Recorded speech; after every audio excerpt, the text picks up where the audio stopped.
শিলিগুড়ি সংলগ্ন ক্ষতিগ্রস্ত বালাসন সেতু পরিদর্শনে দার্জিলিংয়ের বিজেপি সাংসদ। লাগাতার বৃষ্টিতে ক্ষতিগ্রস্ত শিলিগুড়ি সংলগ্ন মাটিরাঙ্গার বালাসন সেতুর উপর দিয়ে বন্ধ ভারী গাড়ি চলাচল। আর সেই কারণে ঘুরপথে শিলিগুড়ির সাথে বাগডোগরা ও পানি ট্যাঙ্কির মধ্যে যাতায়াত করছে ভারী গাড়ি। এই পুরো পরিস্থিতি খতিয়ে দেখতে শনিবার বালাসন সেতু পরিদর্শন করলেন দার্জিলিংয়ের বিজেপি সাংসদ রাজু বিস্ট। সাংসদের সঙ্গে ছিলেন মাটিগাড়া নকশালবাড়ির বিজেপি বিধায়ক আনন্দমণি বর্মা।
यहाँ पे मैं अभी इस समय आपके सामने खड़ा हूँ।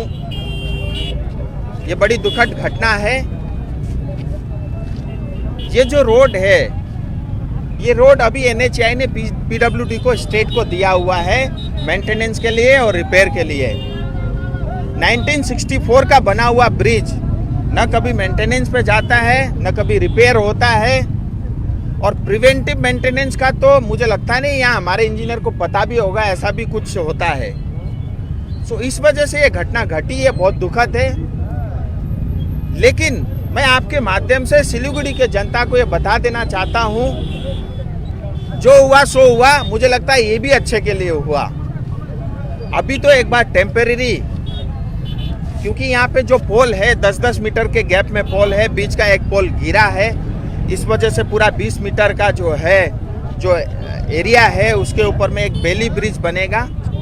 बेसिकली ये प्री फैब्रिकेटेड जो है लोहे का एक जो स्ट्रक्चर बनेगा और वो पुल के नीचे लगाया जाएगा, जिसके कारण सारा वजन उस पर आएगा। और जो अभी 260 मिलीमीटर नीचे धंसा हुआ है जो एक पोल बीच का, उस पर लोड ना आकर के वो बेली ब्रिज के ऊपर में पूरा जो है भार आ जाएगा। और मुझे लगता है ये अगले 25 दिन में तैयार हो जाएगा और 25 दिन बाद जो है सुचारू रूप से यहाँ पे गाड़ियाँ चलना शुरू होगी। कल ही मेरी एनएचएआई के लोगों से भी और ministry of road and highways उनसे भी बात हुई थी। वो स्वयं भी आए थे, उन्होंने भी देखा है। पीडब्ल्यूडी के साथ इंजीनियर मिल करके एक ये टेम्परेरी अरेंजमेंट किया है जो 25 दिन में तैयार हो जाएगा और सुचारू रूप से एक बार ट्रैफिक चालू हो जाएगा। क्योंकि पुराना ब्रिज है, इसमें कुछ भी हम जैक लगा करके एडिशनल कुछ भी नहीं कर सकते। वो टेक्नोलॉजी पुरानी होने के कारण वो संभव नहीं है। लेकिन ये एक बार बेली ब्रिज बनने के कारण ये एक बार काम शुरू हो जाएगा। दूसरी अच्छी बात ये है कि बालासन नदी से लेकर के सेवक तक 12.4 किलोमीटर का फुल्ली एलिवेटेड रोड बनना है, 4 लेन का।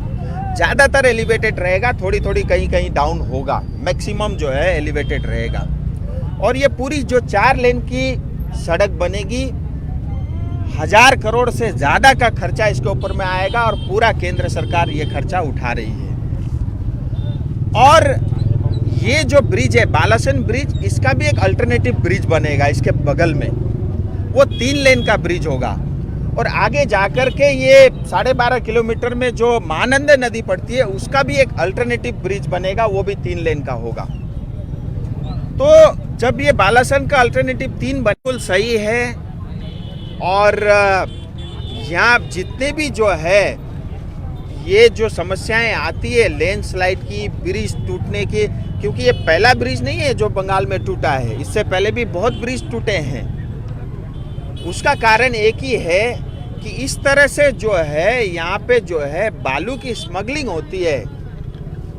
ये स्मगलिंग को जो है टीएमसी की सरकार बढ़ावा देती है और ये स्मगलिंग रुक जाए तो इस तरह की घटना भी रुक सकती है। लेकिन समस्या ये है कि जैसे ये स्मगलिंग जो है रुक जाएगी वैसे ही जो है नेताओं के जेब खाली हो जाएंगे, इसलिए नेता डरते हैं। और पूरे जितने भी मंत्री से लेकर के संतरी तक जो है पश्चिम बंगाल सरकार के लोग इसमें मिले हुए हैं। सिर्फ ये नदी नहीं, जितनी भी नदियां हैं पश्चिम बंगाल में उसमें ये भू माफिया और जिस तरह से ये जो स्मगलिंग चलती है ये बहुत बड़ा कारण है। सर, ये 25 दिन में आपने कहा कि ये बालासन पे लोहा का स्ट्रक्चर लगना शुरू हो जाएगा, 25 दिन में चालू हो जाएगा ये ब्रिज, तो ये काम कब से शुरू होगा सर? ऐसा है, मुझे लगता है 2-4 दिन के अंदर में स्ट्रक्चर तैयार, उसका डिजाइन तैयार हो जाएगा। उसके बाद फैब्रिकेशन का काम चलेगा। आप ये मान के चलिए आज हो गया तारीख 23, यानी आज से 25 दिन बाद ये ट्रैफिक शुरू हो जाएगी। बनेगा बाद में ये भी तोड़ करके इसको भी 3 लेन की और जो है पुल बनेगा, यानी 2 ब्रिज बनेंगे 3-3 लेन के, यानी 6 लेन की 2 ब्रिज हो जाएगी और पूरा रोड जो है 4 लेन का होगा। 50 साल बाद कभी जाकर के 4 लेन को 6 लेन में कन्वर्ट करना पड़ा तो ब्रिज यूं का यूं काम में आ जाएगा। उस बात को ध्यान में रखते हुए इंजीनियर ने ये डिसाइड किया है। मुझे लगता है ये बहुत बड़ी उपलब्धि जो है सिलीगुड़ी की जनता के लिए होगी। बालासन से लेकर के सेवक तक का फुल्ली एलिवेटेड लेन सड़क 4 लेन की बनेगी। और ये जो दार्जिलिंग मोड़ की समस्या थी, यहाँ पे जो है आगे माटीगाड़ा से लेकर के चंपासरी में जितनी भी जो ये ट्रैफिक की इश्यू है पूरी तरह समाप्त हो जाएगी। एक पहली बात। दूसरी अच्छी बात ये है कि NH10 का DPR तैयार था, उसमें कुछ इश्यूज थे, उसको दोबारा से रिवाइज किया। अभी दिसंबर में नया DPR प्रेजेंट होगा, वो केंद्र सरकार पे जाएगा और करीब करीब काफ़ी बड़ी मात्रा में जो है उस पर खर्चा 1000 करोड़ रुपए से ज़्यादा का खर्चा उसके ऊपर में होगा और दिसंबर के बाद उसका काम चालू होगा। तो NH10 की पूरी तरह मरम्मत, रिपेयर और ऑल वेदर रोड बनेगा। इसी तरह कोरोनेशन ब्रिज जो बार बार आप लोग का प्रश्न रहता है, कोरोनेशन ब्रिज का वो डिजाइन पार्ट बनाने के लिए टेंडरिंग हो गया है। जैसे ही वो टेंडर खुलेगा उसके बाद जो है वो केंद्र सरकार के पास भेज दिया जाएगा और वो काम भी जल्द से जल्द चालू होगा। चौथी खुशखबरी ये है कि जैसा मैंने बताया था सिलीगुड़ी के चारों तरफ एक रिंग रोड का बनना अति आवश्यक है। आने वाले फ्यूचर के सिलीगुड़ी को देखते हुए उसका भी जो है DPR जल्द से जल्द तैयार होगा।